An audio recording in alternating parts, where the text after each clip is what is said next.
Assalamualaikum dan salam sejahtera kepada yang belum Islam. Uh, saya sebut sikit pasal saya lah. Saya Liza Zin, sekarang bergelar Coach Liza Zin lah tu. Baru petang tadi saya berjaya menamatkan saya punya NLP, Neuro Linguistic Program, to be a certified coach. So petang tadi pukul 7 tadi baru habis program ni dan saya telah dianugerahkan sijil sebagai coach lah. Okay. Dan itu work experience saya pernah bekerja dengan Maybank daripada eksekutif sampai kepada assistant vice president selama lebih kurang 23 tahun. So 23 tahun dengan Maybank saya berhijrah kepada RHB. Dengan RHB Islamic Bank selama lebih kurang 4 tahun dan akhirnya saya berhijrah kepada Exim Bank, Export Import Bank of Malaysia selama lebih kurang 5 tahun. So total lebih kurang 30 tahun lah dalam banking industri dan saya buat keputusan untuk berhenti pada tahun ini, bulan April tahun ini, dan diperkenalkan kepada QM oleh Puan Alin, founder of Jutawan Group. Jadi saya join QM daripada 6 hari bulan 6 2021. Okay, so terlebih dahulu I would like to say thanks to Datuk Lim, founder of QM, and QM management team and team members.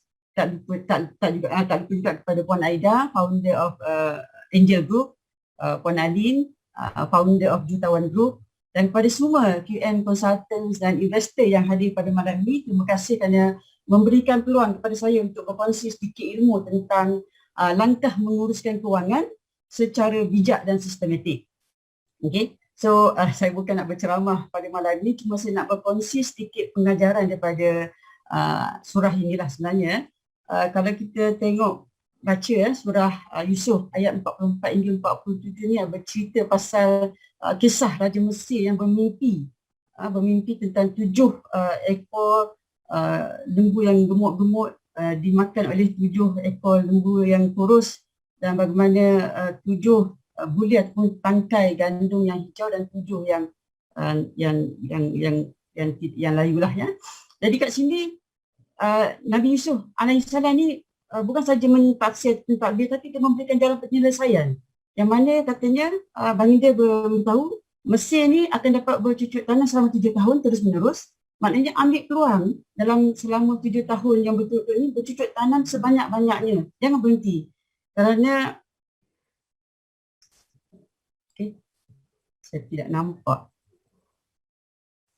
Kerana 7 lembu yang gemuk ni merujuk kepada 7 tahun yang mereka boleh bercucuk tanam seperti biasa. Manakala 7 lembu yang kurus tu merujuk kepada 7 tahun kemarau di mana tumbuhan tidak tumbuh. So baginda juga berpesan, simpanlah gandum-gandum yang dituai tu selama 7 tahun pertama tu, jangan ditabuk tangkai dia, jangan dileraikan, jangan direlaikan. Biarkan simpan di gudang dengan tangkainya sekali dan tanam selama 7 tahun untuk disimpan dan kecuali sedikit untuk makan. Simpan sebanyak mungkin kecuali sedikit untuk dimakan, digunakan untuk dimakan. So yang ini sebenarnya saya nak relatekan dengan perkongsian malam ni lah. Dalam langkah menguruskan kewangan dengan bijak dan sistematik ni, pertama kita kena ada sumber pendapatan lah. Kalau surah Yusuf tadi ayat 47 menyatakan tentang pentingnya menanam selama 7 tahun dengan bersungguh-sungguh. 7 tahun zaman yang senang untuk menghadapi 7 tahun zaman yang susah. So kalau kita tengok economic cycle ni, dia punya macam sebagaimana diterangkan dalam Al-Quran ni. 7 tahun yang senang diikuti dengan 7 tahun yang susah, bersilih ganti. Jadi apa persiapan kita? Di mana sumber pendapatan? Bagaimana cara-cara kita nak mendapatkan pendapatan tu? Jadi pendapatan tu sama ada pendapatan aktif ataupun pasif. Okay, so pertama, sumber pendapatan. Kedua, bagaimana kita nak menguruskan aliran tunai tu? Kalau ikut daripada ayat yang sama, baginda memberitahu hasil-hasil tanaman perlu disimpan dalam bentuk tangkai, selebihnya baru dimakan. So kat sini nak beritahu macam-macam cara-cara nak menyimpan. So bagaimana nak menguruskan aliran tunai tu, bagaimana kita nak menyimpan. Dapat gaji, tolak simpanan, baru belanja. Maknanya simpan dulu. Okay? Pengurusan aliran tunai. Sumber pendapatan, aliran tunai dan matlamat kewangan. Apa matlamat kita? Kita kena ada matlamat jangka pendek, jangka sederhana, jangka panjang. Jangka pendek, contoh, macam tadi Puan Aida share, suruh beli accumulate shares. Okay? Ataupun macam saya lah, kalau saya personal jangka pendek, mungkin setahun lah, dalam masa setahun sampai 2022. Saya nak pergi haji, jadi duit kena cukup untuk pergi haji. Saya nak jadi merchant, jadi sales kena cukup untuk naik jadi merchant. Saya nak jadi jutawan, jadi merchant tu insyaAllah dekat lah tu nak jadi jutawan. Okey, itu katalah jangka pendek. How about jangka sederhana? 2 tahun dan hingga ke 7 tahun ataupun hingga ke 10 tahun. Pelaburan kita mungkin kita nak mencari produk-produk pelaburan yang mana boleh memberikan pulangan yang lumayan. Dan jangka masa panjang, iaitu sampai ke akhir hayat lah. Jadi macam mana kita nak exit strategi tu? Pengurusan harta kita tu, macam mana kita nak ianya berakhir? Okay, so kita kena rancang. Jangka pendek, jangka sederhana, jangka panjang. Okay. Dan seterusnya, sumber pendapatan, pengurusan aliran tunai, matlamat kewangan dan juga perancangan persaraan.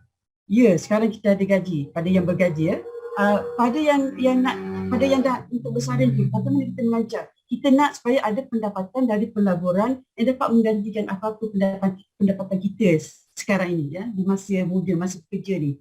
Dan sama ada aliran tunai tu sepenuhnya daripada sumber pelaburan ataupun kita ada aset kita cairkan sikit-sikit. Itu untuk menghadapi tempoh di hari-hari bersara nanti. Okay, so sumber pendapatan, pengurusan aliran tunai, matlamat kewangan, kita ada kena goal dan perancangan persaraan.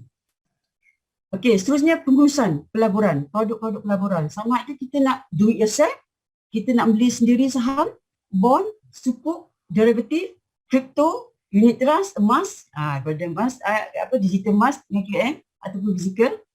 Ataupun kita nak menggunakan perkhidmatan pakar dalam financial planner ni, license financial planner ataupun license fund manager, atau kita menggunakan kepakaran yang berlisen ataupun kita nak menggunakan sendiri. Okay, so pelaburan dia, menguruskan pelaburan dan menguruskan risiko kewangan. Kita kena urus kewangan kita, simpanan kita, pelaburan kita. Kita kena ambil skim perlindungan. Itu takaful lah. Takaful iaitu bila berlaku kematian, urusan hutang dapat diselesaikan, waris yang ditinggalkan pun dapatlah sedikit sebelah simpanan untuk meneruskan kehidupan. Takaful keluarga, medical sakit kita. Jadi kita kena ada skim perlindungan untuk melindungi kita punya simpanan dan pelaburan kita. Bayar zakat dan cukai. Kita bayar zakat ni untuk harta yang halal. Untuk harta yang tak halal, kita kena sucikanlah dulu. Itu yang kita sama ada kita nak menyerahkan pada masjid, surau ataupun pada pusat-pusat zakat. So dengan memberi ni, kita bukan saja dapat menyucikan harta, juga melindungi harta dan memperkembangkan harta kita. Mana harta kita ni harta halal, harta yang tidak halal pun semuanya kita dapat kembangkan, dapat disucikan, dapat dilindungi. Okay, so zakat, cukai dan seterusnya pembagian harta. Inilah jangka masa panjang tadi lah tu, berrelate kepada yang jangka masa panjang exit strategi kita. Adakah kita nak menyerahkan sepenuhnya kepada faraid, sistem perundangan Islam dalam menguruskan harta pusaka, ataupun kita nak melantik wasi ataupun pentadbir pengurusan harta pusaka, ataupun kita nak buat secara hibah, wakaf. Saya percaya Puan Aida dan Angel Group ada rancangan nak bawa pakar-pakar dalam bahagian-bahagian ni, faraid ke, pentadbir urusan harta pusaka ke, ataupun hibah wakaf untuk next session insyaAllah. Untuk ilmu untuk pengetahuan kita insyaAllah. So tunggu. Okey, ini semua selingan. Kalau kita tengok dalam zaman sekarang ni, kita ni 2019, COVID-19 2019, 2020, 2021 baru 3 tahun. Kalau ikut daripada surah tadi, selalu economic cycle 7 tahun. Kita ada 4 tahun lagi yang kita nak lalui ni, hadapi ni. So apa contoh-contoh business activity yang boleh survive bila zaman-zaman macam ni? Kita tengok kebanyakannya semua online service, delivery service So actually kita pun kedai emas online, QM. Sebenarnya kita boleh dah sebenarnya all out market. Kita berterima kasih pada adik Nini Comel yang sering berkongsi ilmu, bagi marketing tips bagaimana nak marketkan kedai emas online kita ni. So semoga Allah beri pahala lah di atas ilmu yang adik Nini Comel share dengan kita. Dan juga semoga dapat melahirkan ramai jelitawan, jutawan dan abang-abang bangsawan lah, insyaAllah. InsyaAllah. Okey, dari segi pendapatan tadi saya sebutkan kita kena ada banyak, lebih daripada satu pendapatan. Pendapatan yang aktif ataupun pada pendapatan pasif. So kalau aktif ni maknanya gaji, upah, komisen atau atas sesuatu perkhidmatan yang kita beli. Pasif ni kita just letak kat situ, kita dapat keuntungan dia. pasif dan portfolio ni sama dah ada pendapatan pasif. Pasif dan portfolio maknanya kita dapat keuntungan daripada simpanan di bank ke, sewa harta ke, royalty ke, ataupun daripada pelaburan. Okey, ini contoh-contoh pendapatan ya.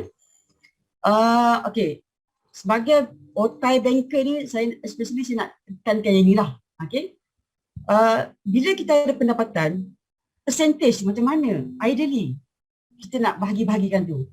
Dari segi bank, standard practice bank-bank di Malaysia ni dipanggil DSR, Debt Service Ratio 70-30. Maknanya, apabila pelanggan nak buat permohonan pinjaman dengan bank akan pastikan 30% daripada pendapatan bulanan. Tak lebih pada sini. Bila ada capping dia, maknanya dalam 30% untuk buat pinjaman. Sebab apa? Bank nak pastikan supaya pelanggan tidak berbelanja ataupun berhutang lebih daripada kemampuan. So, contoh kat sini, okey, pendapatan kita RM5,000. So, bila kita nak buat pinjaman dengan bank akan pastikan tak lebih daripada 30% daripada pendapatan. So, kalau 30% daripada RM5,000 ni, itu iaitu RM1,500. So, maknanya itulah kelayakan kita. Kita boleh buat bila kita nak buat pinjaman dengan bank. Maknanya kita punya layak untuk bayar RM1,500 sebulan. So, dalam RM1,500 ni lah sama ada kita nak bayar hutang kereta ke, loan kereta ke ataupun loan rumah. Okay, contoh kita ambil pinjaman kereta. Pinjaman kereta Azia lah, saya ambil yang tu biasa lah, Azia dalam 450. So 30% daripada RM5,000 iaitu RM1,500, tolak 450 dah bayar untuk loan kereta. So yang tinggal untuk kita buat dapat layak untuk buat loan rumah adalah RM1,050, 1050. So 1050 ni kalau ikut lebih kurang kalau harga value rumah yang kita boleh beli dalam RM150,000 ke atas RM150,000 lah untuk dan kita dapat bayaran bulanan dia ada lebih kurang 1050, 1050. So kalau rumah tu lebih mahal daripada RM150,000 maknanya kita kena bayar lebih muka lah. Sebab yang kita layak cuma RM1,050 sebulan berdasarkan 30% daripada pendapatan kita. Jadi ini standard practice ya. Ini saya sebagai banker, otak banker saya nak highlightkan lah. Selalu bank kan memang dia bagi 30% daripada pendapatan kita. Tak lebih daripada tu capping. Ada yang 25%. Kalau lebih pun case to case basis lah. Contohnya anda dapat buktikan anda ada pendapatan lebih daripada ini. Contohnya kita punya konsultan kata Julai dapat payout 10,000. Ogos dapat payout 20,000. September dapat payout 30,000. Jadi mungkin dapat minta surat pengesahan daripada QM. Pihak pengurusan QM misalkan anda ada pendapatan sebanyak ini, mungkin bila pergi kat bank boleh consider untuk bagi lebih daripada 30% ni lah, tapi dia case to case basis. Tapi standard practice lebih kurang 30%. Jadi saya nak highlightkan juga di sini sebelum saya melangkah terus ke tempat lain sebab kita sekarang 30% RM1,500. 450 katalah bayar hutang loan kereta. Kita ada RM1,050 untuk buat loan rumah. So kita buat loan rumah. Hutang kereta ni selalu berapa? 7 tahun lah katanya. Katakan 7 tahun dah habis bayar duit kereta. Loan kereta. So kita ada yang 450 sebulan tu kita dah sekarang ni dapat balik. Dah available. Kalau saya advise supaya buat reschedule. Reschedule maknanya kita reschedule kita punya bayaran rumah. Kalau tadi kita bayar RM1,050, 1050, now since kereta pun dah dibayar, kita boleh buat RM1,500 untuk bayar hutang rumah. Jadi kalau tadi selama tempoh 30 tahun, kita boleh pendekkan dia lagi sebab kita bayar dah lebih. Kita tinggikan monthly payment tu. Jadi reschedule. Mungkin juga by this time, by hutang kereta dah habis ni, pendapatan kita pun dah bertambah. Ada kenaikan tahunan, kenaikan pangkat. So kita boleh buat reschedule balik 30% pada pendapatan yang baru. So kita reschedule, tinggikan bayaran rumah sebab rumah ni yang paling banyak. Dan saya kalau boleh, saya nak habiskan cepat. So saya akan buat reschedule. Tapi saya perasan kebanyakan pelanggan-pelanggan, orang pelanggan-pelanggan ni suka buat refinance. Sebab apa? Bila buat refinance, rumah dinilaikan balik dengan harga sekarang. Okay, ada sedikit, akan dapat sedikit cash lah bila buat refinance. Okay, dapat cash. Tapi maknanya anda buat hutang baru. Jadi terserahlah pada masing-masing lah sama ada nak buat reschedule ataupun refinance. Okay, itu 30% katalah memang fix kat standard practice bank. Okay, sekarang ni kita ada 70% yang kita nak play around. 70% ni di mana kita nak? simpan. Simpan 25%, belanja 30% ataupun untuk sedekah pemberian 10%. So kita boleh play around 70% dengan simpanan, perbelanjaan rumah, pemberian. Okey. Perbelanjaan rumah, kita kena duduk senaraikan dan kira. Bil api berapa? Bil air berapa? Bil telefon, bil Unify, makan minum. So yang kita belanggar, kita kira, kita senarai, kita kira, rancang. Kita kena rancang perbelanjaan kita. Supaya kita dapat menyimpan. Kita dapat simpan di bank, kita dapat simpan di tabung haji. Pada yang belum pergi tabung haji, yang belum menunaikan haji, jangan lupa anda kena simpan di tabung haji. Walaupun sedikit ya. Tabung haji dan untuk skim takaful, skim perlindungan takaful, di situlah. Kalau 25% daripada 5,000 ni lebih kurang 1,250. Daripada 1,250 ni bagi baikan. Berapa nak simpan di tabung haji, berapa nak simpan untuk unit trust, nak beli unit trust, berapa nak simpan nak untuk cover yang skim perlindungan takaful tu, dan berapa untuk ASB ke. So kira daripada situ. Kita kena duduk senarai dan rancang. 10% daripada 5,000 ni hanya lebih kurang 500 untuk bagi pada berapa zakat, sedekah dan sebagainya. So 70% ni anda boleh kata tu play around lah. Sebab 30% ni kalau dengan bank, kita tengok 30%. Okay, so itu yang saya nak share pasal basic ni. Okay, yang ni sebenarnya Puan Aida selalu share dah. Saya pun tak nak bercerita panjang, cuma Puan Aida selalu share kalau sistem Ahranu pajak dengan QM di mana kalau kita beli emas di GSA bernilai lebih kurang 100,000. Bila kita buat Ahranu atau pajak, kita dapat 75%. Sekarang dah naik 85%. Thank you Datuk Lin dan QM punya management team. Okay, ini kita guna dulu sebagai contoh 75%. Puan Aida share 75% ni. Kalau contoh 100,000 kita dapat harga masa itu katalah 270 gram, kita dapat 360 gram, 369 gram emas. 5 tahun projection, kita gunakan 15% setahun anggaran kenaikan, walaupun dia 50 to 20%, kita ambil yang paling, kita tak nak over promise, kita ambil paling rendah lah, 15% setahun anggaran kenaikan berdasarkan 20 tahun yang lepas. So mana kalau 5 tahun projection ni 15% setahun naik, darat 5 tahun iaitu 75%. So 271 per gram harga semasa kita beli yang tadi, kita convert pada GSA tadi ni. Kalau dah naik 75% selama 5 tahun ni, 271 dah jadi 474. So dengan gram yang kita ada 369 gram, darab dengan harga yang dah naik ni, kita akan dapat lebih kurang 174,999. Kalau kita round up value 175. Yang Puan Aida nak stress kat sini ialah emas yang kita hold ni. 369 gram emas yang kita hold dekat holding inventory ni.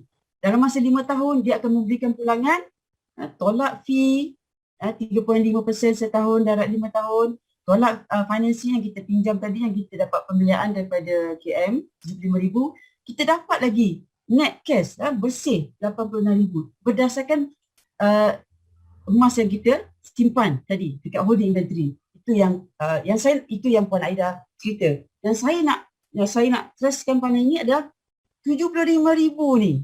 Macam mana kita nak memanfaatkan 75,000 cash yang kita dapat tadi tu. Okay, holding inventory kalau kita simpan kat situ 5 tahun 369 gram emas ni, dia akan beranak, dia akan beri sampai pulangan sebanyak ini. Apa cerita yang 75,000 ni, macam mana kita boleh memanfaatkan dia? Itu yang saya nak sentuh pada malam ini. Okay, so ini saya ulang balik lah, maknanya daripada gram yang kita simpan dekat holding inventory tadi 369 gram, dah naik 75%, berapa banyak pulangan kita dapat, ini keuntungan yang kita dapat. Okay, 75,000 tadi, di mana kita boleh laburkan untuk naikkan, beranakkan dia. Kalau kita tengok kebanyakan yang lain, produk-produk taburan ni, dia memberikan pulangan setahun. Contohnya tabung haji 3.5 average, 3.5% setahun. SB 6.5% setahun, contoh. KWSP 5.95%. Unit trust pun dalam 9% average setahun. Adakah produk-produk yang boleh memberikan pulangan sebulan? Ini semua setahun. Okey, sekarang ni yang saya nak tekan malam ni adalah cash yang kita dapat, aliran tunai yang kita dapat pada GCA tadi 75,000. Macam mana kita boleh memanfaatkan dia to generate more income? Okey, sebenarnya ada produk yang boleh beri pulangan sebulan. dia panggil private equity ya, ataupun fund management lah, fund manager. Kalau kita melabur dekat private equity yang boleh memberikan pulangan sebulan, katalah kita dapat tadi 75,000, 50,000 kita letak di private equity ni, memberi pulangan 1% sebulan. Saya ambil yang paling minimum ni, sebab ada yang beri 1 poin lebih. Ada ya, tapi saya ambil yang paling minimum, saya tak nak over promise. So kita labur dekat private equity 50,000 sebab selalunya minimum 20,000 lah. Okay, 1,000, 1% sebulan, darab 12 bulan, darab 5 tahun. Kita buat 5 tahun projection . So kita akan dapat 30,000. Kita taruh, kita letak kat sini 50,000, dapat keuntungan 1%, 1% sebulan kali 12 bulan kali 5 tahun, kita akan dapat 30,000 tambah. Maknanya campur dia balik dengan modal kita tadi 50,000, kita akan dapat 80,000 selepas 5 tahun. Okey, 75,000 talak 50,000, ada baki lagi 25,000. Katalah 25,000 kita labur pula ke SB yang memberi pulangan 6.5% setahun. Darab 5 tahun kita dapat 8,000, 125. Tambah kepada modal asal kita. So daripada 25,000 beranak jadi 33,000, 125. 50,000 tadi beranak jadi 80,000. So keuntungan yang kita dapat 80,000 campur 33,125, 113,125. Tolak dengan modal asal kita 75,000, keuntungan bersih kita dapat 38,000 bersamaan dengan 50.83%. So kalau tadi dekat holding inventory tadi kita dah simpan situ dapat berapa? 86.875%. Itu yang based on 369 gram yang kita simpan dekat holding inventory. Yang 75,000 cash kita dapat, kita perkembangkan lagi dia, kita dapat lagi 5.83% selepas 5 tahun. So, apa pilihan anda? Kita nak highlight lagi keuntungan GCA. Kalau kita letak kat yang holding inventory tadi selama 5 tahun, kita dapat 86,875 net cash. Kalau kita daripada GCA tadi yang kita gunakan melabur tadi, kita dapat 38,000. Kita letak kat private equity, kita letak kat ASB, kita dapat net profit 38,000. Bersamaan dengan 50.833. So, modal asal kita 100,000 yang kita dapat tadi 100,000 kita beli gold dekat GSA dan kita convert pada GCA. So yang dekat holding inventory memberikan pulangan sebanyak 86,000, 75,000 tadi kita labur dekat private equity, kita labur dekat ASB, memberikan keuntungan sebanyak 38,000. So berdasarkan 100,000 saja modal tadi, kita dapat 125% lebih kurang kita punya keuntungan. Okey, itu kalau kita ada 75,000. Apa kata kalau kita ada 1,000? Ramai konsultan kita yang dah berjaya jadi jutawan ni, dah bila ada 1 juta di tangan, selalunya apa yang anda terfikirkan? Mesti nak beli rumah, mesti nak beli hartanah, property 1 juta. Sebab apa? For investment for example. Nak beli 1 juta supaya buat investment. So target berapa? Boleh sewa 1,500 sebulan. So kalau 1 juta kita buat projection untuk 5 tahun sebulan kita bagi sewa berapa? 1,500. So 1,500 darab 12 bulan, darab 5 tahun.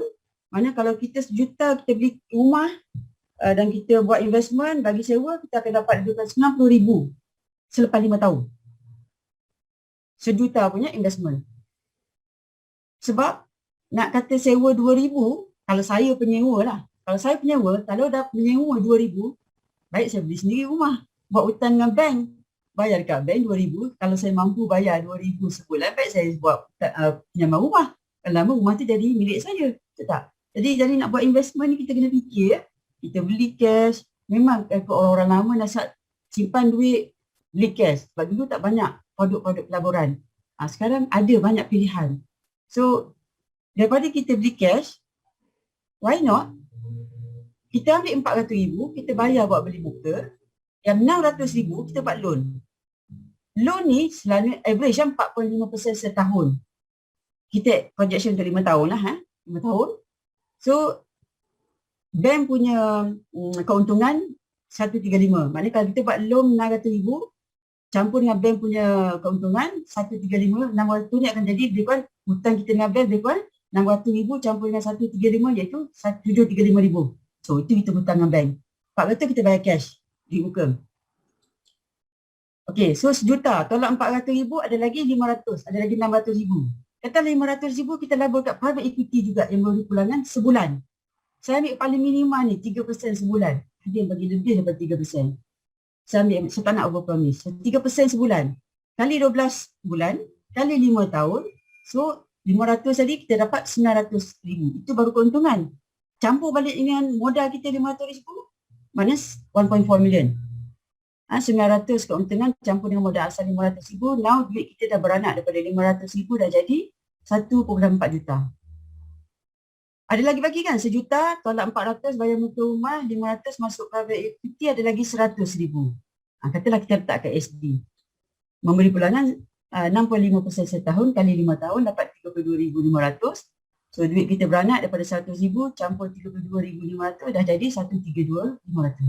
So total keuntungan kita dapat 1.4 million, 1.4 juta, campur dengan 132, tolak hutang bank tadi, kita buat hutang, kita buat pinjaman, kita masih ada untung 797,500. Kalau bahagian sejuta, maknanya kita dapat 80% keuntungan. Dan bayangkan kalau kita beli cash sejuta, kita bagi sewa 1,500 ke 2,000 ke, dalam masa 5 tahun berapa income yang kita dapat? Berbanding kalau kita buat cara macam ni. Ini lebih kurang, ini contoh lah. Banyak produk-produk pelaburan yang kita boleh explore. Cuma yang saya nak pesan bila kita nak masuk mana-mana fund private equity ataupun fund manager ni, pertama kita tengok ni, biarlah ianya Securities Commission has authorized.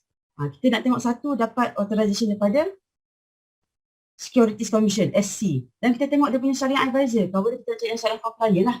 Siapa syariah advisor dia? Kat sini Bank Islam. Mungkin kita boleh cari yang Tawafuk, yang Isra'. Ni contoh saya bukan nak promo apa-apa. Cuma saya nak beritahu kita ni kena merancang. Kalau kita tak merancang, maknanya kita ni merancang untuk gagal. Okay, so kita urus baik-baik kita punya harta supaya kita dapat bayar zakat, waris-waris kita tak jadi miskin dan kita dapat give back to the society, menyumbang semula kepada masyarakat. Okay, so sedikit ni sebagai penutup, tubuh melata apa semua ni boleh baca lah. Yang saya cuma nak berpesan lah pada semua, kena rajin menuntut. Kena rajin menuntut ilmu, kelas jangan ponteng. Puan Aida, founder of Angel Group telah berjaya. Puan Alin, founder of Jutawan Group juga sudah berjaya. Founder-founder lain daripada grup-grup lain bawah Angel Group pun semua dah berjaya. Dan saya percaya kita semua pun, consultants, investors semua di QN pun nak berjaya seperti orang yang dah berjaya. Jadi kita kena berguru, menuntut ilmu dari orang berjaya ni. Kelas jangan lupa, jangan ponteng ya. Sebab kita nak jadi orang berjaya, kita nak jadi orang yang berharta, kita nak jadi jutawan juga. Supaya bila kita kaya, tanam niat di hati, bila kita kaya, kita dapat beri zakat lebih dan kita dapat sedekah lebih. Ya. Arasu, kamsahamnida, jumpa anda di puncak kejayaan. Assalamualaikum warahmatullahi wabarakatuh.